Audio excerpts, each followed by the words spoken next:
What were the similarities and differences between Gandhi and King's leadership styles? Well, first of all, the similarities. I think the similarities, they were both visionary leaders. They were both people who were less concerned about the immediate goals of their struggles. In the United States, civil rights, getting equal rights laws passed, and in India, gaining national independence. So in a sense, they were both they were both involved in movements that were concerned about citizenship, gaining rights that could be guaranteed by government. But both of them saw beyond that. Both of them understood that gaining civil rights reform in the United States or gaining national independence in India was not going to really solve the problems that they saw as basic. Both of them were very concerned about those at the bottom of the social order.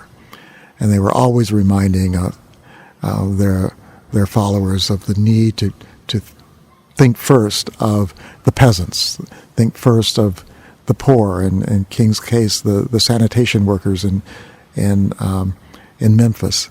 These are the people who you need to focus your attention on. And, in the case of King, when the civil rights legislation was passed, he didn't stop.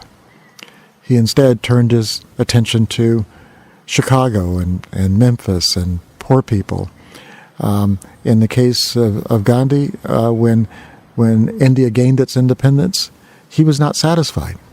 He felt that they were leaving behind some of the basic objectives of the movement.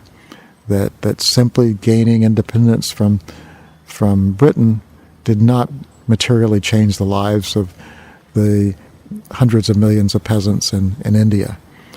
And so I think that in both cases, these are people who, because they were visionaries, were never satisfied with the limited changes of the movements around them.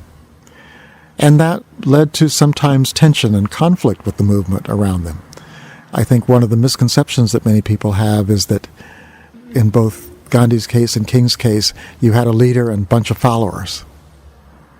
There were a lot of people in both of those movements who did not consider themselves followers of either Gandhi or King.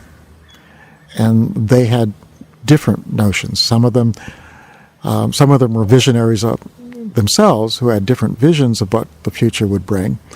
But others were concerned about immediate things, just getting reforms through that would make lives immediately better. And so I think that when we look at both of them, part of what impresses me was their skill at sometimes moderating between the contending forces in their movement, sometimes with great difficulty trying to bring together the extremes of their movements. And I think part of their greatness was that they were able to become the preeminent spokesperson of a very diverse and complex movements.